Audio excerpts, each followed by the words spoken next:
Freelance journalist who has been following these protests in Minneapolis. Jared, you shot a few videos with your cell phone of what has transpired between police and protesters.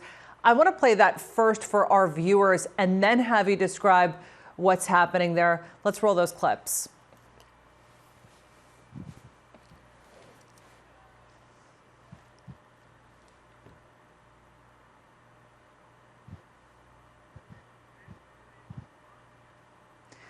All right. Jared, so we don't have sound on these pictures, so I want to describe. I heard the actual sound in the video that you had sent. It looks like a war zone, and we can see that there are objects being launched on both sides. Can you just start by telling us what happened at the moment that you shot that video? The police precinct, the local police station closest to where the shooting happened, is that building that the protesters are edging their way towards.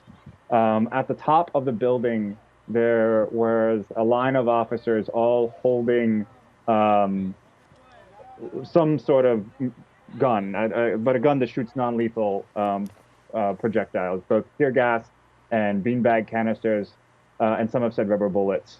And basically, well, some protesters were gathering peacefully, others would try to throw things at the station, and if they would get close or approach, the police at the top of the station would fire at them.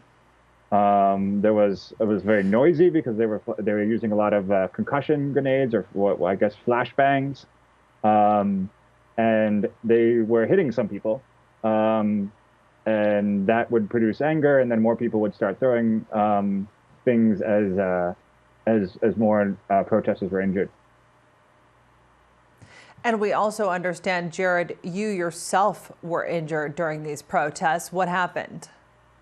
Yeah, you can see it. I focused in on one young man who fell very hard after he was hit in the side of the head. He was bleeding. People rushed to help. There was someone who said that they were a fireman, and they started to bandage him, and he was in very bad shape. He seemed to perhaps start to convulse. I was afraid that his life was in danger. And I was just documenting that. I was focused on that. And I was waiting. We were hoping an ambulance would come. It didn't come. Eventually, someone brought a car and took him to safety. And just after that happened, I was honestly trying to text my daughter to tell her I was coming home and I was okay. When I got hit in the face by something that came from the police side. It hit me right here, in the nose, eye area.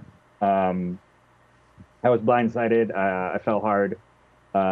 People came to help me, and eventually I managed to get my way out of there. I was not as hurt, I was not as badly hurt as the person that I was focused on earlier.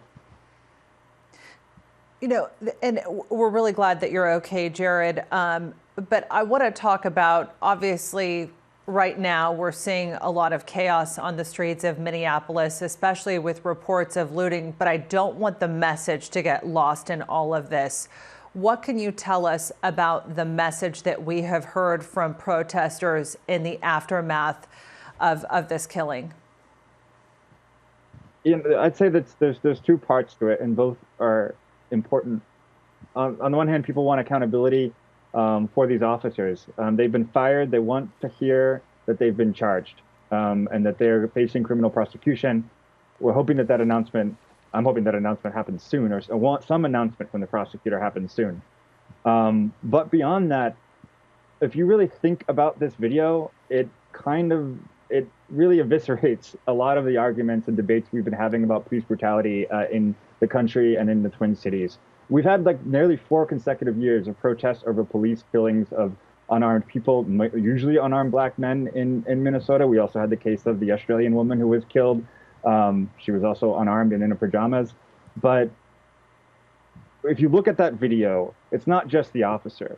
It's his partner. It's the people that were on that scene. They all thought that was okay, and that was fine by procedure. They thought it was okay to hear people pleading for that man's life and to ignore it, and to think that those people, the people working in that environment, the officers working in that environment thought that that was perfectly acceptable way to do their job, says that there's a much deeper problem. The calls of prosecute the police have become replaced with calls for dismantling the police, or just something much deeper in terms of how policing is done in Minneapolis and in the country.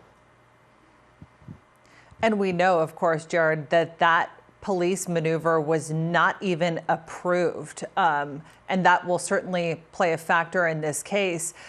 Has there been any response, any statement coming out of that particular precinct or the police department? Because we know that those 4 individuals have been arrested, or not arrested, I'm sorry. They've been fired, but they have not been charged. Correct. The mayor has called for them to be charged. I believe the police chief supports that. He made a statement just as I got hit, so I haven't had a chance to look at what was his first statement. I think you have a situation where the city government is at odds with the rank and file police. There's the conflict here has often been between the police union, or the elected representative of the police, and the rest of the city government. The police themselves are mainly not from the city; they're from the suburbs. They're from other areas, and I think that sort of contributes to the tension and the lack of understanding between the officers and the people that they're supposed to police. So I think that we're just beginning to understand what the consequences of this will be, but it's going to go a lot further than 4 officers being arrested or not, I think. Well, Jared Goyette, you've been out there doing your job as a journalist. You have been impacted by this story now yourself, and we really appreciate you coming on to highlight what is happening there for our viewers, for our international audience. So thank you for that.